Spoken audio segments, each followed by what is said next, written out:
한지훈이 시계를 보니 새벽 5시였습니다. 어김없이 눈을 뜨는 시간이었죠. 결혼한 지 3년이 넘도록 하루도 빠짐없이 이 시간에 일어나 농장 일을 시작해야 했어요. 몸은 이미 기계처럼 움직이고 있었지만 마음 한편에는 늘 무거운 돌덩이가 자리 잡고 있었습니다. 지훈아, 벌써 일어났네. 시어머니 이복자가 부엌에서 목소리를 냈어요. 언제나 그렇듯 딱딱하고 차가운 목소리였습니다. 지훈은 대답 대신 고개만 끄덕이고 작업복을 입었죠. 오늘은 밥 갈고 비료도 뿌려야 하고 오후엔 축사 청소까지 해야 해. 일손이 부족하니까 내가 다 해야지. 복자는 마치 당연한 일을 시키는 것처럼 말했어요. 지훈은 속으로 한숨을 쉬었습니다. 대리 사위로 들어온 지 3년, 한 번도 제대로 된 월급을 받아본 적이 없었거든요. 가족이니까 무슨 돈 타령이냐는 말만 들었을 뿐이었죠. 아침 식사 시간에 온 가족이 모였습니다. 시아버지 정만수는 신문을 보며 느긋하게 커피를 마시고 있었어요. 아내 미라는 스마트폰만 들여다보며 무표정한 얼굴이었죠. 지훈만 혼자 허겁지겁 밥을 먹고 있었습니다. 지훈아, 오늘 농협에서 보조금 관련 서류 가져와야 해. 네가 다녀와. 만수가 신문을 내려놓으며 말했어요. 지훈은 고개를 끄덕였습니다. 또 다른 심부름이 기다리고 있었죠. 그리고 축사 청소 끝나면 집안 청소도 해야 해. 미란이는 오늘 친구들과 약속이 있으니까. 복자가 덧붙였어요. 지훈의 얼굴에 잠깐 피로가 스쳤지만 아무 말도 하지 않았습니다. 이미 익숙해진 일상이었거든요. 한편 300km 떨어진 도시에서는 박순자가 아들 걱정에 잠을 이루지 못하고 있었습니다. 지훈과 통화한 지도 벌써 일주일이 넘었어요. 전화를 걸어도 항상 바쁘다는 말만 듣고 끊기기 일쑤였죠. 우리 지훈이가 정말 잘 살고 있는 걸까? 순자는 창밖을 바라보며 중얼거렸어요. 마음 한편에는 불안한 기운이 자리 잡고 있었습니다. 사돈댁에서는 늘 잘 지내고 있다고만 했지만 아들의 목소리에서는 예전의 밝음을 찾을 수가 없었거든요. 그날 오후 지훈은 농장 일을 하다가 현기증을 느꼈습니다. 며칠째 제대로 못 먹고 과로가 누적된 탓이었죠. 하지만 실수는 없었어요. 해야 할 일이 산더미같이 남아있었거든요. 이 정도는 참아야지. 지훈은 스스로를 다독이며 다시 일을 시작했습니다. 하지만 그의 몸은 이미 한계에 다다르고 있었어요. 사돈댁 사람들은 아무도 그의 상태를 신경 쓰지 않았습니다. 그저 일만 시킬 뿐이었죠. 사흘 뒤 아침 지훈이 쓰러졌습니다. 축사에서 사료를 나르다가 갑자기 의식을 잃고 바닥에 쓰러진 거였어요. 다행히 이웃 농장 아저씨가 발견해서 큰일을 면했지만 상황은 심각했습니다. 어머, 지훈이가 쓰러졌다고? 복자는 놀란 척했지만 실제로는 그리 대수롭지 않게 생각하고 있었어요. 피곤해서 그런 거 아닐까? 좀 쉬면 괜찮아질 거야. 하지만 지훈의 상태는 단순한 피로가 아니었습니다. 병원에 가봐야 한다는 이웃들의 말에도 사돈댁은 미적거렸어요. 병원비가 아까웠던 겁니다. 병원비가 얼마나 나올지 모르는데 무작정 갈 수는 없잖아. 일단 집에서 쉬게 하자. 만수가 결정을 내렸어요. 지훈은 침대에 누워 있었지만 고열과 식은땀으로 괴로워했습니다. 그래도 사돈댁 사람들은 하루 이틀 쉬면 괜찮아질 거다라며 방치했죠. 이 소식을 들은 순자는 급히 짐을 싸고 시골로 향했습니다. 아들의 목소리가 평소와 다르다는 걸 느끼고 있었거든요. 하지만 직접 와서 보니 상황은 상상보다 훨씬 심각했어요. 지훈아, 엄마 왔다.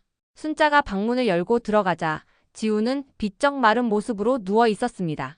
얼굴은 창백했고 눈은 깊게 들어가 있었어요. 3년 전 건강했던 아들의 모습은 어디에도 없었습니다. 엄마, 미안해요. 걱정 끼쳐드려서. 지훈이 약한 목소리로 말했어요. 순자는 가슴이 찢어지는 것 같았습니다. 자신의 아들이 이렇게까지 야위었는데 사돈댁에서는 병원에도 보내지 않았던 거예요. 당장 병원 가자. 이 상태로는 안 돼. 순자가 단호하게 말했지만 복자는 여전히 미적거렸습니다. 사돈댁 굳이 병원까지 갈 필요 있을까요? 좀 쉬면 괜찮아질 텐데. 쉬면 괜찮아질 거라고요? 제 아들이 이 지경이 되도록 방치하셨으면서? 순자의 목소리에 분노가 섞여 들어갔어요. 하지만 복자는 오히려 억울하다는 표정을 지었습니다. 우리가 얼마나 잘해줬는데 그런 말씀을 하시나요? 지훈이도 우리 가족인데 당연히 챙기고 있죠. 순자는 더 이상 참을 수 없었습니다. 아들을 부축해서 병원으로 데려갔어요. 검사 결과는 충격적이었습니다. 극심한 영양실조와 과로로 인한 탈진이었죠. 의사는 조금만 늦었으면 큰일 날 뻔했다고 했어요. 병원 복도에서 순자는 주먹을 꽉 쥐었습니다. 분노가 온몸을 휘감았어요. 자신의 아들을 이렇게 만든 사돈댁을 절대로 용서할 수 없었습니다. 이대로는 안 돼. 절대로. 순자의 눈빛이 차갑게 변했어요. 복수를 결심하는 순간이었습니다. 사돈댁이 자신의 아들에게 한 일을 그대로 돌려받게 만들어야겠다고 생각했죠. 아들의 인생을 되찾아주고 그들이 받을 대가를 치르게 할 작정이었습니다. 병원에서 돌아온 후 순자는 조용하지만 확고한 계획을 세우기 시작했습니다. 아들을 이 지경까지 만든 사돈댁을 그냥 둘 수는 없었어요. 하지만 감정적으로 덤비면 안 되겠다고 생각했죠. 치밀하고 냉정하게 접근해야 했습니다. 지훈아, 엄마가 며칠 더 여기 있을게. 순자는 아들에게 말했어요. 지훈은 미안하다는 표정을 지었지만 순자는 단호했습니다. 아들의 상황을 정확히 파악하고 앞으로의 계획을 세워야 했거든요. 며칠 동안 순자는 사돈댁의 실체를 파악하기 시작했습니다. 겉으로는 마을의 분홍이라고 하지만 실제로는 어떤 상황인지 알아보기로 했어요. 마을 사람들과 대화를 나누며 정보를 수집했습니다. 정신의 집이 부자긴 하지만 요즘 농사일이 힘들어서 사람 구하기가 어렵다더라고요. 그래서 대리 사위 들여온 거 아닐까요? 지훈이가 거의 모든 일을 혼자 한다던데. 마을 사람들의 이야기를 들어보니 순자의 예상이 맞았어요. 사돈댁은 지훈을 노동력으로만 생각하고 있었던 겁니다. 게다가 농장 운영도 그리 순조롭지 않다는 소문도 들렸죠. 지훈아, 솔직히 말해봐. 여기서 얼마나 힘들었어? 순자가 아들에게 직접 물어보았어요. 지훈은 처음에는 괜찮다고 했지만 엄마의 진심 어린 눈빛을 보고 마음을 열기 시작했습니다. 엄마, 저는 정말 열심히 했어요. 새벽 5시부터 밤늦게까지 일했는데 한 번도 고마워하지 않으셨어요. 오히려 더 많은 일을 시키시기만 하셨죠. 지훈의 목소리가 떨렸어요. 3년간 쌓인 억울함과 상처가 터져 나오는 순간이었습니다. 월급도 없고 용돈도 없고 그냥 밥만 주는 게 다였어요. 그런데도 가족이라며 참으라고 하시니까. 순자는 아들의 말을 들으며 가슴이 미어지는 것 같았어요. 동시에 분노가 더욱 커져갔습니다. 자신의 아들을 이렇게 부려먹은 사돈댁을 절대로 용서할 수 없었죠. 지훈아, 내 인생을 되찾아야 해. 이렇게 살면 안 돼. 순자는 아들에게 단호하게 말했습니다. 하지만 지훈은 여전히 망설이고 있었어요. 이혼이라는 게 쉬운 일이 아니었거든요. 엄마, 그래도 미란이는 제 아내고. 그리고 이혼하면 어디 가서 살죠? 내가 걱정할 일이 아니야. 엄마가 다 계획이 있어. 순자는 이미 마음을 정하고 있었어요. 아들을 사돈댁으로부터 완전히 해방시키고 그들이 지금까지 한 일에 대한 대가를 치르게 만들 작정이었습니다. 순자는 몰래 사돈댁의 농장 운영 실태를 조사하기 시작했어요. 정부 보조금 수령 내역, 직원 고용 상황, 세금 납부 현황까지 알아볼 수 있는 모든 것을 조사했습니다. 또한 지훈이 그동안 한 일들을 기록으로 남기기 시작했죠. 증거를 확보해야 했거든요. 순자의 본격적인 복수 작전이 시작되었습니다. 우선 이혼 소송을 준비하기 위해 변호사를 만났어요. 노동법 전문 변호사였죠. 지훈이 그동안 당한 일들을 상세히 설명하니 변호사도 놀라는 표정을 지었습니다. 이건 명백한 노동 착취입니다. 가족이라는 이름으로 무임금 노동을 시켰으니까요. 게다가 최저임금법 위반도 명확하고요. 변호사는 승산이 있다고 말했어요. 하지만 증거가 더 필요하다고 했습니다. 순자는 지훈과 함께 그동안의 일들을 꼼꼼히 기록하기 시작했죠. 한편으로는 사돈댁의 재정 상황을 더 자세히 파악했습니다. 마을 사람들을 통해 알아보니 정신의 농장이 겉보기만큼 튼튼하지 않다는 사실을 발견했어요. 최근 몇 년간 농산물 가격 하락으로 수익이 줄어들었고 설비 투자로 인한 대출도 상당했다는 거였습니다. 그래서 대리 사위를 들여서 인건비를 아끼려고 했던 거구나. 순자는 사돈댁의 속셈을 간파했어요. 지훈을 노동력으로만 생각하고 정당한 대가는 주지 않으려던 거였습니다. 순자는 마을 사람들에게 사돈댁의 실상을 조금씩 알리기 시작했어요. 물론 직접적으로 말하지는 않았습니다. 대화 중에 자연스럽게 흘렸죠. 우리 지훈이가 정말 열심히 일하는데 월급도 없이 일만 시키니까 몸이 상한 것 같아요. 아, 그래서 병원에 갔었군요. 그런데 월급을 안 준다고요? 가족이니까 무슨 월급이냐고 하시더라고요. 그런데 새벽부터 밤까지 일하는데 그것도 너무하지 않나요? 마을 사람들은 점점 사돈댁을 다른 시선으로 보기 시작했어요. 평소에 인심 좋은 분홍이라고 생각했었는데 대릴 사위는 제대로 대우하지 않는다는 소문이 퍼지기 시작했습니다. 동시에 순자는 지훈을 설득하는 작업도 계속했어요. 아직도 지훈은 이혼에 대해 확신하지 못하고 있었거든요. 지훈아, 네가 지금까지 참아온 건 잘못이 아니야. 하지만 이제는 달라져야 해. 내 인생을 되찾아야 한다고. 엄마, 그래도 미란이가 제 아내인데. 미란이가 너를 남편으로 대한 적이 있니? 한 번이라도 너를 위해 나선 적이 있어? 순자의 말에 지우는 할 말이 없었어요. 사실이었거든요.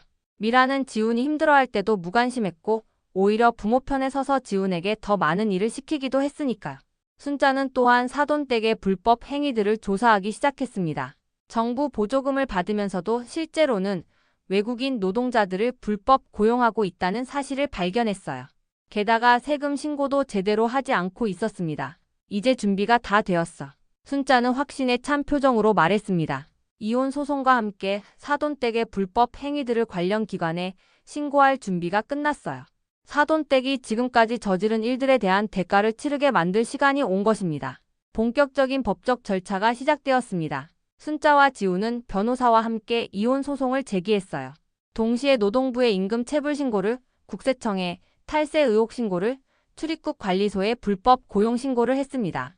한 번에 여러 방향에서 사돈댁을 압박하는 전략이었죠. 사돈댁은 처음에는 이 상황을 심각하게 받아들이지 않았어요.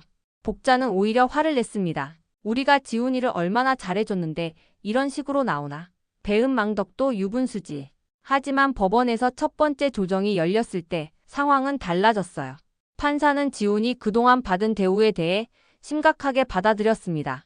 3년간 월급 없이 일을 시켰다는 게 사실입니까? 가족인데 무슨 월급을 줍니까? 먹여주고 재워준 것만으로도. 만수는 변명을 했지만 판사는 받아들이지 않았어요. 가족이라고 해서 노동의 대가를 주지 않아도 된다는 법은 없습니다. 최저임금법은 가족이라고 해서 예외가 되지 않거든요. 첫 번째 조정에서 사돈댁은 임금 체불 사실을 인정해야 했습니다. 3년간의 최저임금을 계산하니 상당한 금액이었어요. 게다가 지연이자까지 포함하면 더욱 큰 부담이었죠. 이 소식은 곧 마을 전체에 퍼졌습니다. 평소 인심 좋은 분홍으로 통하던 정신애가 대릴 사위에게 3년간 월급을 주지 않았다는 사실이 알려진 거였어요. 마을 사람들의 시선이 달라지기 시작했습니다. 그래서 지훈이가 그렇게 야위였구나. 3년간 월급도 없이 일만 시켰다니 그건 너무하잖아. 아무리 가족이라고 해도 선을 넘었네. 사돈댁의 평판이 하루아침에 바닥으로 떨어졌어요. 특히 만수가 평소에 마을 사람들에게 잘난 척하며 교훈을 늘어놓던 것들이 되려 비웃음거리가 되었습니다. 하지만 사돈댁도 가만히 있지 않았어요. 복자는 지훈을 직접 찾아가서 회유하려고 했습니다. 지훈아, 이런 식으로 하면 안 되지. 우리가 한 가족인데 법정까지 가서 싸워야 하나? 어머니, 저는 3년간 성실하게 일했어요. 하지만 정당한 대우를 받지 못했죠. 지훈의 목소리에는 예전에 없던 단호함이 있었어요. 엄마와 함께 준비하면서 자신감을 되찾았거든요. 내가 우리 미란이를 얻었으면 그 정도 고생은 감수해야지. 어느 집 사위가 그런 식으로 나오나. 복자는 여전히 이해하지 못하고 있었어요. 하지만 지훈은 더 이상 굴복하지 않았습니다. 저도 사람입니다. 최소한의 대우는 받을 권리가 있어요. 한편 국세청과 노동부 출입국 관리소의 조사도 시작되었습니다. 순자가 제보한 내용들이 하나둘씩 사실로 드러나기 시작했어요. 사돈댁은 점점 궁지에 몰리고 있었습니다. 사돈댁의 상황이 급격히 악화되기 시작했습니다. 국세청 조사 결과 세금 포탈이 확인되었고 노동부 조사에서는 외국인 노동자 불법 고용이 드러났어요. 게다가 정부 보조금 부정 수령 의혹까지 제기되면서 사돈댁은 사면 초가에 빠졌습니다. 아버지, 이거 정말 큰일 난 것 같아요. 미란이 불안한 목소리로 말했어요.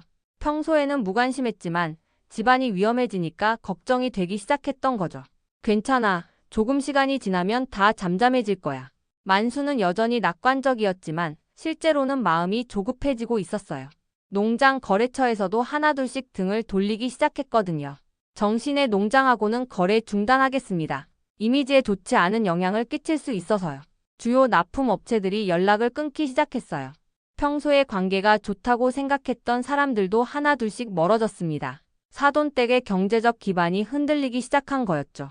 더욱 심각한 문제는 은행에서 대출 회수를 요구하기 시작한 것이었어요.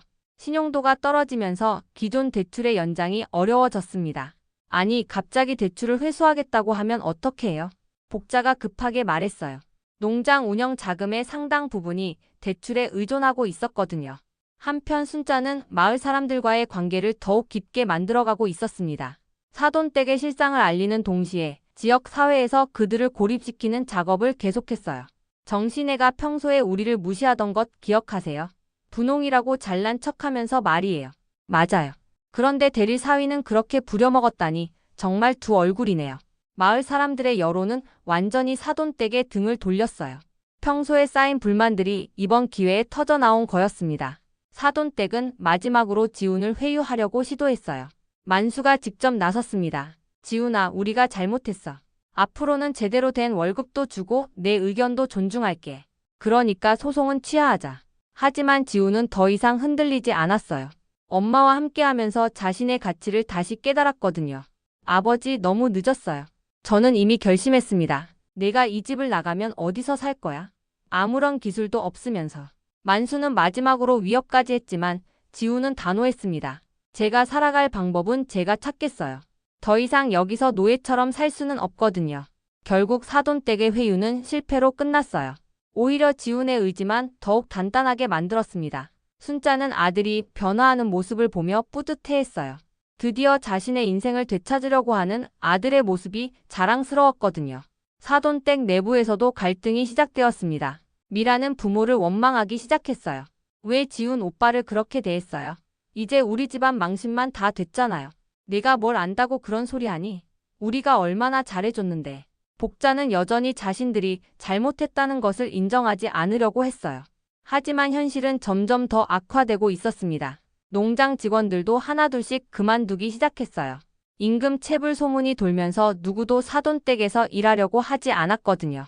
농장 운영이 점점 어려워지고 있었습니다. 드디어 이혼 소송의 최종 판결일이 다가왔습니다. 법정에는 양쪽 가족들이 모두 출석했어요. 순자는 차분하면서도 긴장된 마음으로 판사의 판결을 기다렸습니다. 피고는 원고에게 3년간의 임금 체불액과 지연이자를 포함하여 총 3,200만 원을 지급하라. 첫 번째 판결 내용에 사돈댁은 충격을 받았어요.